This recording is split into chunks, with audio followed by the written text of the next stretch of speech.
I'm going to leave it to my Mechut and Shaya to thank the people who made this all possible.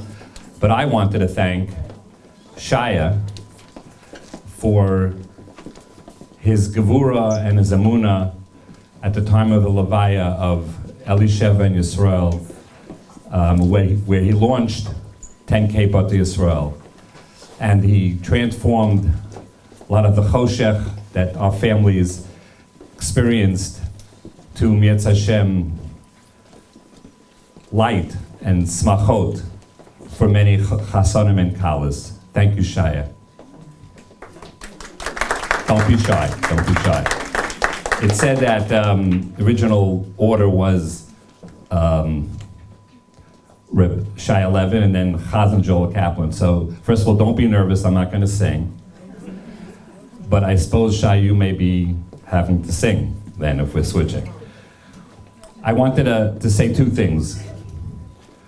One is, and I'm talking to myself as much as anybody here. One is, we look at life as if it's a reality, it's a permanent reality, when in real reality, we're living in a series of snapshots, because life goes on from one snapshot to another. Some of the snapshots last longer than others, but ultimately they move from one snapshot to another. And while we think that we're single, we're going to remain single, we're in a rut in a job, that's it. Our health will remain a certain way. What happens is that HaKadosh Baruch Hu has different plans for all of us. We don't know what those plans are. And in fact, we daven, when we bench Rosh Chodesh, we daven, we ask for Chaim Shel Bracha, Chaim Shel Tova, Chaim Shel Parnasa, Chaim Shel Chilut Atzamos. And then we say Chaim Sheyamale Mishalos Libenu, and we add a word, L'Tova.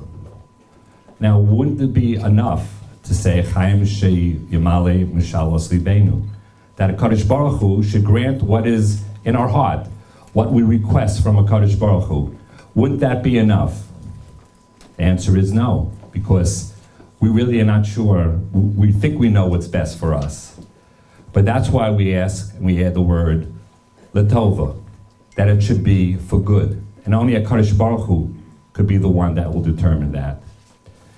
And I used to work on the Lower East Side, and I used to daven mincha at MTJ with Reb David Feinstein. I used to drive Rabbi Schiff, who was his gabbai, to mincha, and he used to say to me, "How are you?" And I would say, "Baruch Hashem." And he would say, "Kashem?" So what do you mean? He says, "Kashem shmevarchem al atov, mevarchem al hara." I'd say, no.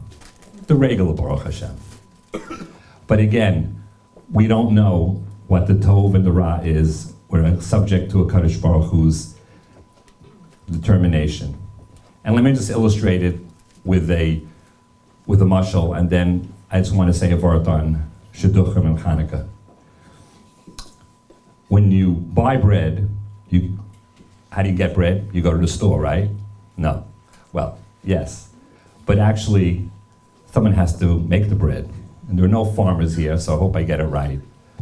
But if you're looking at how you make bread, every step of the way, it looks like you're destroying something. First, the farmer plows the field. He makes holes in the field. Looks like he's destroying the field. Wait. Then you put the seeds in. Okay. Then what happens? Then they cover it up. Hey, how's that gonna let anything grow? Kadosh Baruch Hu sends the water, and look, the seeds grow and you have wheat. And then what happens? Then you cut it down. 1 second, you're cutting the wheat off? How is that gonna help from the ground? Be patient. Then they throw the wheat up to winnow it, but it looks like you're just throwing it away. But actually, you're trying to get the better part of the wheat. Then what happens? Then you grind it. Again, it looks like you're destroying it. And then finally, you take the flour and you bake it. You burn it. So it looks again that you're destroying it. So if you're looking at each part of this process, it looks like you're destroying what your ultimate intent is. But at the end of the day, when you bake that bread, you get a product that's aromatic and delicious and it's worth everything. And that's what we have to hope, with Hashem, that HaKadosh Baruch Hu sees the whole from beginning to end. We just see a snapshot. We just experience a snapshot. And we have to leave it to HaKadosh Baruch Hu, of course, who sees the ultimate end, that he knows what he's doing and what's best for us. And I just wanted to finish with a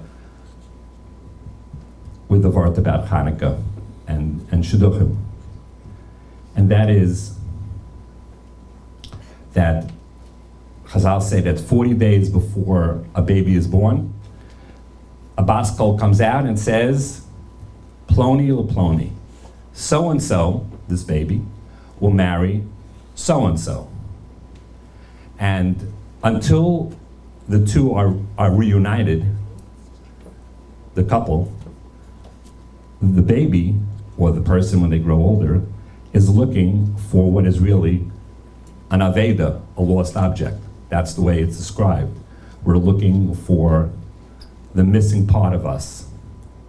And the Gemara also says that the two times that you have the most satisfaction and happiness, the two times are when you resolve a doubt and also when you find a lost object. So that must be the reason when we find our beshert that we have so much simcha, because it's a simcha of two things. It's a simcha of resolving a doubt, who my beshert will be, and number two, finding the lost object, the missing part of me. They say when a man, until a man when a man is single, he's not complete. And when he gets married, he's finished. So we hope. So now you're looking for this aveda. To find an aveda, you can't look in the dark. You need light. We just came through Hanukkah, which is the festival of lights, which is lights, increasing light. Every night, another candle, until you have the most light.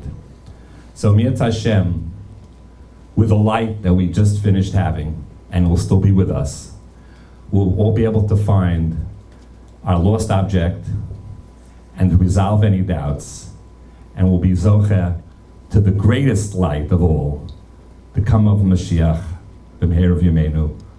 Amen.